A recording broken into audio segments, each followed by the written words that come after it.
All right, we're going to get right back into it in 3, 2, 1. Welcome back to the No New Friends. No. Idiot.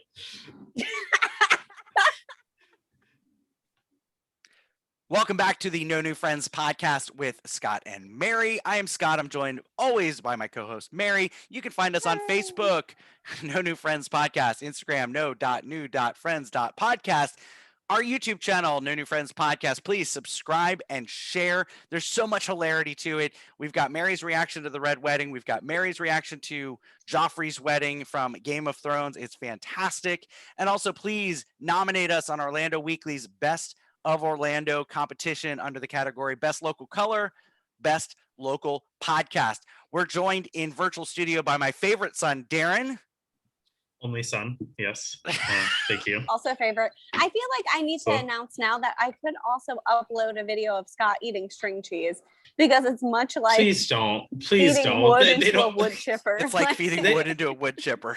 They don't want to see that. They don't want that. No, in fact, Mary's videos do a hell of a lot better than mine do. So clearly, those are the ones that are going to do well. Well, I told him that we need to schedule out time today to do TikToks, and I feel like he's been pushing it off. He's like, "Well, we should watch more episodes." Because now I have to edit. So we've got stuff. Today was going to be. I told you today was going to be a busy day. Y'all are making TikToks. Okay, fine. Well, I want him to. Yeah, I feel like that would be funny. But that'll probably happen in the 10, 11 o'clock hour this evening. That's when I'll be awake. Yes. Oh yeah. After a few, Bud Lights, you'll be that'll be great. Bud lattes. Bud lattes. Sorry. I can't. Oh, good Lord. There was one good thing that came out of the Oscars this weekend. And I didn't watch the Oscars. I heard that it was kind of a disaster. It was horrible. Horrible. I heard that the in memoriam video that they show was very rushed, very disrespectful. All right. I wanna chime in there. Why did they think it was a good idea to do this upbeat, up-tempo song for the in memoriam? It was god awful. I don't know why they did that. Also, Chadwick Boseman was robbed of the Best Actor. Oh, yeah, I'm sorry. If someone has passed away, they win their last Oscar opportunity. The Golden Globes got it right. Did you watch the Golden Globes? I did not watch the Golden Globes. Golden Globes are fantastic. Yeah. And they also broke form. The way they do the categories, it's always in a certain order. I heard that too. It was very weird. Best director was in the middle of the show. Yeah, which that's usually one of the last ones. But wasn't Best Actress after Best Picture? They did Best Picture, Best Actress, Best Actor. Which you always end with Best Actor, or I'm sorry, Best Picture. I was okay with that for because I was at an Oscars party that night. I was okay with that form. If I thought Chadwick Boseman was going to win that Oscar, so I was like, that's a great way to memorialize him. Yes. Amazing. And then he did not win. Right. If Chadwick Boseman would have won that Oscar, then yes, have Best Actor be last, because then it's a big deal, because it's not very often that an actor is nominated after their death. Correct. Because it came so sudden. We had no idea, and he was working up until his unfortunate and untimely death. But yeah, he did. I don't even know who he was nominated against. All I know is I wanted Chadwick Boseman. Anthony Hopkins. Anthony Hopkins, but he was the one who won. But he didn't even show up to the event. He wasn't even there. Yeah, he wasn't even there. He did no. Sacha Baron Cohen, did he win anything, or Borat win anything for the Oscars? Borat was nominated for something. I think it was screenplay or something. I did not win. And then he was in I forget what the name of the movie is. It's a Netflix movie. He was in the Chicago 7, the trial of the Chicago 7. He was nominated for supporting actor for that, and he did not win that either. So he won 2 Golden Globes. He won I believe it was Best Actor for Borat, and also Best Screenplay for Borat. Which was super exciting, because usually comedies don't get a lot of love, but especially the second Borat movie, with the climate of the country at the time, was a lot more than just a comedy. Did you happen to watch the second Borat? I have not gotten a chance to watch it yet. I did something that's swine. It's on my list of things. Yeah. I literally work 24/7. No, Mary. I know you do. Have you watched the first one? I have watched the first one all right, many a cool. times. Yes. So yeah, after you watch the second one, please let me know, because we follow along a lot of the same political lines, and I'm woke. I'm a hip woke dad. Oh my God, and don't say that. Can we you being can Gen you Z is edit that part automatically out? woke. Like, I feel like I don't want you to. It's fine. Go ahead. So anyway, the atrocity that was the Oscars, there was one redeeming quality to the Oscars, and I'm super excited about it. But they dropped the first teaser trailer to the remake of Steven Spielberg's West Side Story. Darren, what did you think of the trailer? I cried as soon as it started playing, to be completely honest. West Side Story has been such a big part of my life for God knows how long. West Side Story is pretty much our family's favorite show. My mom loves it. My sister loves it. I love it. You love it. Rachel loves it. It's just kind of part of us. When I did community theater every summer, I was begging to do West Side Story. My dream role was to play Tony in West Side Story. Now my dream role is Daddy Warbucks and Annie. Times have changed a little bit. I do have to say, I would love to be in the place that Steven Spielberg is in his career. That he's like, all right, I'm tired of making stupid movies that like nobody wants to see. I'm just gonna remake all of my favorite movies. Yeah, because that is literally his. That is literally his favorite movie. Yeah, and he was like, I'm gonna remake it. That's so. So what do you think? What do you think of the casting? I mean, you've seen the trailer, so you can kind of see who plays Tony. And he's a well-known actor. He was in the Divergent series. He was in Baby Driver. I haven't seen the Baby Driver, but No Fault of Our Stars or whatever. So he's a very well-known actor. I'm looking up his name right now. Ansel Elgort. Thank you. Yes, that's it. That's it. Yeah. And so I'm pretty excited about. I think he looks like a Tony. He looks like a Tony. I'm gonna be very picky. I'm very picky when it comes to musical theater. He is not a singer. Are they dubbing his voice? I don't believe they are dubbing his voice. I believe at the Oscars last year, like he came on as a presenter. Okay. And he like did like a little singing thing. It was awful. So fun fact though, in the original movie adaptation of West Side Story, Maria's voice was dubbed. Natalie Wood did not sing. Russ Tamblyn also did not sing. The guy who played Iceman in the movie dubbed for Russ Tamblyn. Yeah, I believe everybody was. Except for Rita Moreno. Rita Moreno was not dubbed. Yes, and it's super exciting. She's going to be in the remake. She is. She plays the character of Doc. Well, she plays Doc, but they renamed her to Valentina. And she's going to have a larger part. Yeah, larger part.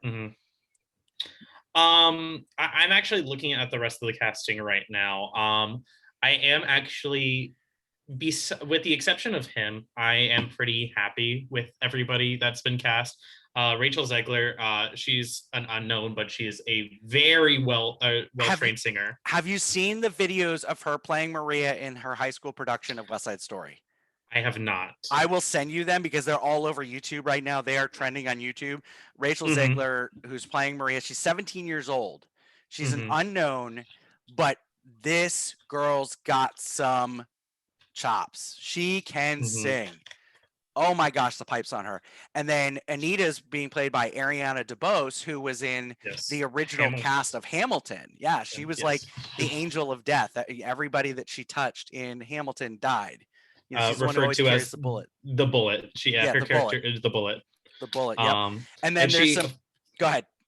Fun fact: she did actually replace the Angelica at one point, and she became Angelica Schuyler on Broadway. And then the chick from Umbrella Academy, number 3, Allison, was also in. She replaced Bullet in the cast of Hamilton, and then also played one of the Schuyler sisters, I believe. Correct. Yes. There's some older actors in here also. Officer Krupke is being. Don't even get me started. Brian Darcy James. Brian Darcy James, for those of you who don't know, huge Broadway actor. He was in the original Broadway cast of Shrek played Shrek. And so super excited about that. And then also not a very well-known Broadway actor necessarily, but he's had a ton of movie roles. He played the Hornet or the Yellow Jacket in Ant-Man, the original Ant-Man. Corey Stroll is going to be Lieutenant Schrank. So that was the character's name, the Yellow Jacket, right? Or fun fact, his name in the movie in Ant-Man is Darren. Yes, it is. It is Darren. Yep. You remember that character, Mary, right? I'm still here. Yeah. Continue on, guys. It's Mary's fine. not a big, like, she can appreciate Broadway, but she's not a big Broadway buff like you and I are. That's why I had to bring in the big guns for this episode. You had to. I was in a few plays growing up, but more so dance related roles. Well, and you've seen, I specialize in that. and that's why, Mary, I think you'd really enjoy West Side Story, because West Side Story is such a dance heavy show. And that's why in the original 1967 release of the movie, 1961, sorry, they had so many actors and actresses that had to have their voices dubbed because they were dancers. They weren't singers. They were either big names, had the right look, and they were dancers. And so that's why I appreciate Broadway and I appreciate shows. It's just my knowledge. I know that's where I tap out. Like, I could not tell you who plays and what. I can tell you what I like and maybe do a little remake of a jig and a song, but that's about it. Okay. That's where I go. Fair enough. Darren, I'm going to have to send you, there's a clip. It is a side-by-side comparison. It's the 2021 trailer next to the corresponding scenes from the 1961 version, and it is awesome. It is awesome. No, I was literally watching the trailer and I was like, this literally looks almost identical. Oh yeah, the trailer was done beautifully. The music, everything. Wait, when I heard those whistles, I was like, that's when the waterworks happened. Yeah, exactly. And then that adaptation of Somewhere incorporated in was just amazing. So I'm very excited. In this episode, we're trying to win a Tony. So yes. Now, let's hear what else for West Side Story. I'm hoping that there's other cameos that IMDb hasn't released yet, because there are still other cast members from the 1961 version still alive. Yeah, there could be some. I don't anticipate that much. Just knowing Spielberg, I feel like he doesn't want to pull away from his masterpiece too much, but he will. I think there will be some nods to the original. I hope 61 version of. Yeah, but I don't think there's going to be like. I don't think they're going to have every single living cast member from the 1961 film. No, not every single one. Yeah. Now that was the first musical to win Best Picture, right? I don't want to say you're correct because I don't know. We're just going to say I'm correct. All right. Well, but also Rita Moreno and the guy who played Bernardo, George something or other, were in won Best Supporting Actress and Best Supporting Actor. And fun fact, the guy who played the original Bernardo was also in the original London cast. He was in West Side Story in the original London cast and played Riff, which I find super interesting. Also, if you're a big Christmas buff, he was one of the background dancers in White Christmas. Little fun fact for you. I've been on a West Side Story rabbit hole. Oh, I'm sure. Yeah, knowing your obsession, your non-obsessive personality. Yeah, you're definitely. This is definitely healthy research. Non-obsessive? You mean the 42 podcast groups he's joined in the past 48 hours? You're not wrong. Mary, what was playing when do you know what was playing when you arrived at my house? Because when you arrived at my house, I was playing music. So I arrive at the house and I'm the type of, like, I just waltz in. I don't knock. No need to involve the dogs. And made myself a mimosa and just waited until I heard Scott come trolloping down the stairs, but he was playing music. I have no idea what he was playing because I was more focused on my mimosa. I was about to say, was he belting? It was West Side Story. It was America. Yes. You will try to about that. When we come back, Darren, I want to get a little insight if there's any Broadway news. I know nothing's performing right now, but things are starting to come back. I want to get an update on the remake of The Music Man, and then also I want to get Darren and Mary's top 5 musicals. You're listening to the No New Friends podcast. We'll be right back.